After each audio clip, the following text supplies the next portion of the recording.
Bonjour à tous et merci de suivre le temps d'information sur RTI2.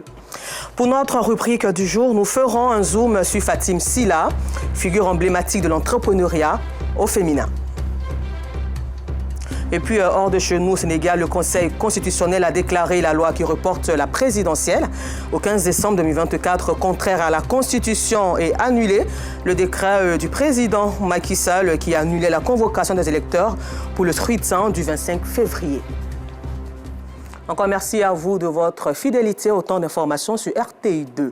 Diplômée en marketing et communication, Fatim Silla a décidé de ne pas se limiter à sa seule qualification. Elle a ajouté plusieurs autres codes à son arc, notamment celle de l'entrepreneuriat. En tant que mère de famille, elle incarne un modèle de réussite grâce à sa détermination et son engagement dans la société. Nos reporters Georgette Ido Fofana, Kader Bachil et Fatima Ouattara sont allés à sa rencontre pour comprendre les contours de ses activités. C'est dans cet appartement que vit Fatim Silla, entrepreneur. Titulaire d'un master en communication et marketing, c'est en septembre 2023 qu'elle se lance dans l'entrepreneuriat à travers la transformation de certains produits locaux. On a la citronnelle. Donc la citronnelle, à la base, quand ça vient, comme je le disais, ça vient frais. Donc on le lave, on le met à l'ombre pour que ça sèche. Une fois que c'est séché, on le découpe comme ça avant de le passer au four. On a également ce produit qui est l'aphrodisiaque pour les hommes. Ça, c'est de la verveine. Ça sert à faire le produit qui aide à dormir, à avoir une nuit paisible. Ça, c'est le kinkiliba. Il est communément utilisé en remplacement du thé ou du café. L'un de ses articles les plus prisés reste le thé aphrodisiaque. L'aphrodisiaque, quand même, pour les hommes, c'est un produit qu'ils affectionnent énormément et donc ça sort beaucoup, ainsi que le vétiver.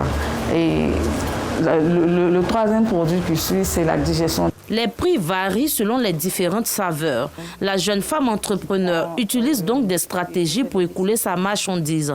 Ce format-là, on le fait à 20 000 francs. Donc c'est au choix du client.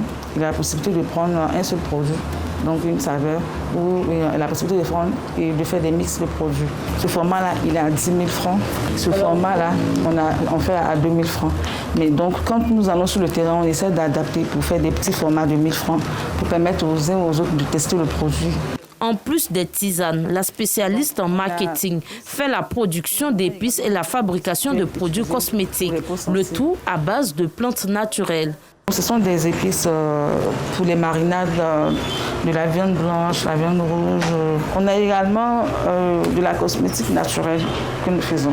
Donc ce sont des savons en fait. C'est un savon naturel qui peut être utilisé pour les peaux sensibles, qui est hydratant. Activiste féminine, Fatim est aussi engagée dans la cause des femmes. Son objectif, faciliter leur autonomisation. J'estime que quand une femme réussit à aller quelque part, à poser un pas, elle doit pouvoir permettre à l'autre de justement franchir un pas en avant.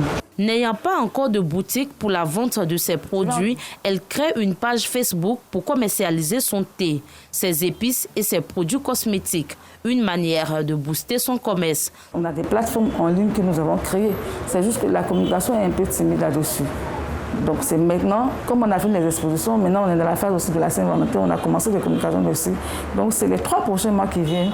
La communication sera beaucoup plus axée sur ces plateformes-là. On sera beaucoup présent avec des vidéos TikTok que nous allons essayer de faire. À l'occasion de la Saint-Valentin, fête de l'amour, Fatim propose l'ensemble de ses produits aux internautes.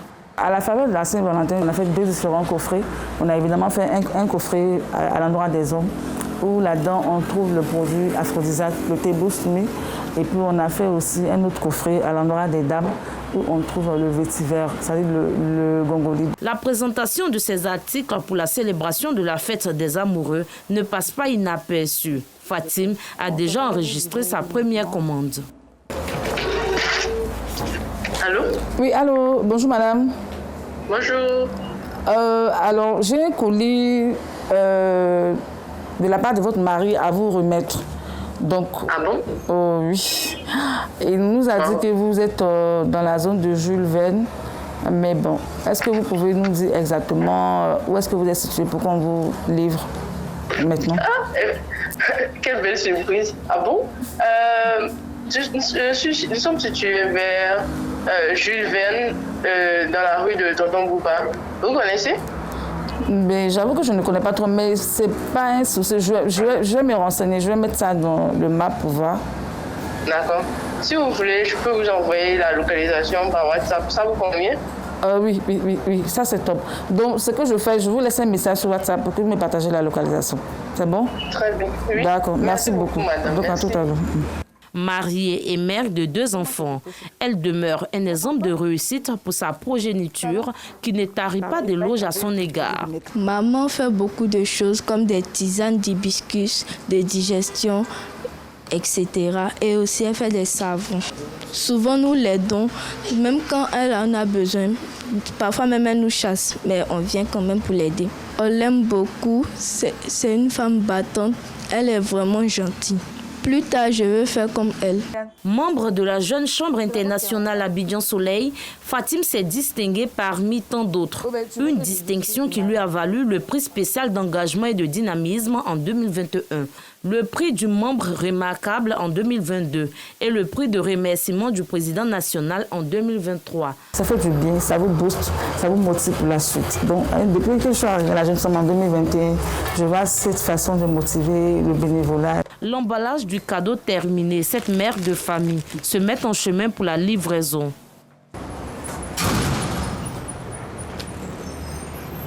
À bord de son véhicule, Fatim explique ses projets, parmi lesquels figure la création d'une ONG dénommée Allo Bénévole, une organisation de lutte contre les violences basées sur le genre, VBG, et les grossesses en milieu scolaire. Parler de sexualité à ces enfants, les adolescents, nos parents ne sont pas très à l'aise en fait. Beaucoup de jeunes ont grandi comme ça, sans avoir eu à échanger avec les parents, même des jeunes filles sur les menstrues et tout. On s'est dit, écoute, mettons Allo Bénévole en place. Allo Bénévole va accompagner les adolescents, des jeunes. Allo Bénévole va être le pont entre le parent et l'adolescent pour les aider à mieux communiquer. Quelques minutes plus tard, l'entrepreneur est enfin sur le lieu de livraison. Elle est accueillie avec beaucoup de convivialité. Je cherchais un cadeau de Saint-Valentin pour mon épouse. Et donc, je faisais juste des recherches. Je mettais cadeau Saint-Valentin nature parce que mon épouse, elle aime vraiment les choses naturelles. Voilà. Donc, c'est comme ça que je suis tombé sur sa page. J'ai fouillé. C'est là où j'ai vu que vous étiez au village de Cannes, tout ça. J'ai vu certains commentaires. Donc, c'est comme ça que j'ai pris contact avec elle. Du haut de ses 40 ans, courageuse, déterminée et professionnelle, Fatim Silla ambitionne de donner à ses produits bio made in Côte d'Ivoire une renommée internationale. Plein succès à Dame Fatim Silla. Tout comme le Nouvel An, la célébration de la Saint-Valentin est une tradition pour les amoureux. Si habituellement cette période de la fête de l'amour se veut faste pour les commerçants, force est de constater que ça n'a pas été le cas pour cette année. Selon les amoureuses et certains vendeurs de pots de fleurs, ce manque d'engouement était dû à la Coupe d'Afrique des Nations qui a plus suscité l'intérêt de populations. Cependant, les propriétaires de complexes hôteliers et restaurants font de bonnes affaires. Le constat de Justin Kwasi, commenté par Georgette Ido Fofana. Traditionnellement fête des amoureux, la Saint-Valentin se veut un moment spécial pour les couples. Cette année en Côte d'Ivoire, elle est célébrée dans la période post-Cannes.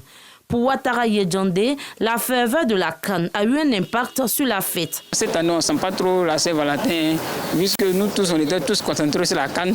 Ce matin, c'est madame qui m'a envoyé, je vais faire de Saint-Valentin. Au fait, elle m'a interpellé dessus. Donc, quand j'ai juste regardé le message, je me suis rappelé qu'effectivement, c'était la Saint-Valentin.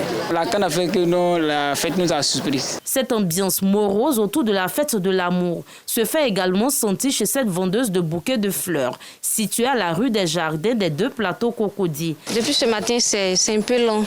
Habituellement, à l'heure ici, il n'y a plus de bouquets sur la table. Mais avec la canne et puis le carême aussi, donc ça fait que c'est un peu long.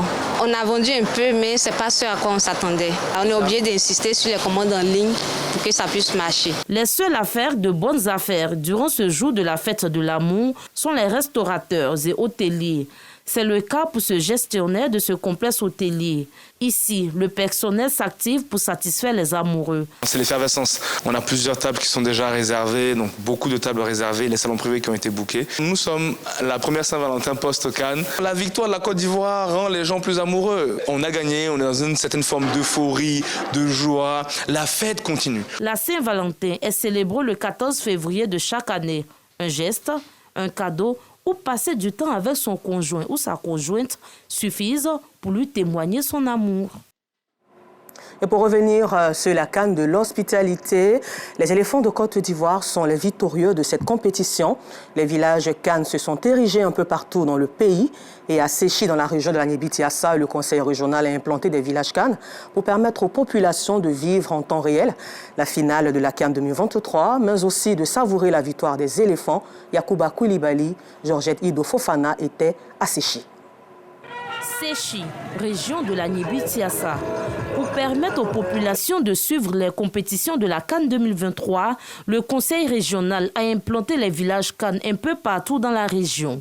Le secrétaire général du conseil régional a tout mis en œuvre pour permettre à ces populations de vivre la finale de la CAN 2023. Il était important que les jeunes de mon village, de ma sous-préfecture, vivent l'événement au même titre que toute la Côte d'Ivoire.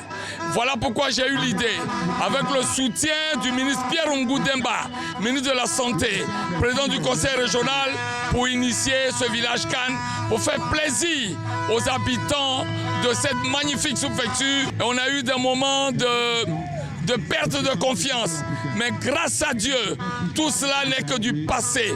Présent pour la circonstance, l'autorité préfectorale ne cache pas ses émotions après la victoire des éléphants de Côte d'Ivoire. Je voudrais vraiment féliciter nos Pachidem qui nous ont honorés ce soir, qui nous ont donné la Coupe d'Afrique des Nations. Merci au président de la République. Il a fait beaucoup d'efforts. La Côte d'Ivoire a pris la coupe. Et ce soir, je suis très content parce que la Côte d'Ivoire vient de remporter. C'est une joie qui m'anime et très content. On a montré que nous sommes le peuple. Le peuple a gagné, c'est ce qu'on veut. On gagne où on veut, on gagne quand on veut et on monte en puissance quand on veut. Ouais! Depuis le démarrage de la CAN 2023, de nombreux patriotes ivoiriens ont érigé des villages CAN pour suivre les différentes compétitions dans une parfaite symbiose. Nous vous le disons en titre hors de chez nous au Sénégal, le Conseil constitutionnel a déclaré la loi qui reporte la présidentielle au 15 décembre 2024 contraire à la Constitution et annulé le décret du président Macky Sall qui annulait la convocation des électeurs pour le scrutin du 25 février. Et puis pour terminer ce temps d'information, rendons-nous en Russie où, selon les services pénitentiaires, l'opposant russe et adversaire numéro 1 du Kremlin, Alexei Navalny, est mort ce vendredi dans la prison de l'Arctique où il purgeait une peine de 19 ans de prison. Voilà, c'est tout pour aujourd'hui. Encore merci à vous et bonne suite au programme sur RTI2.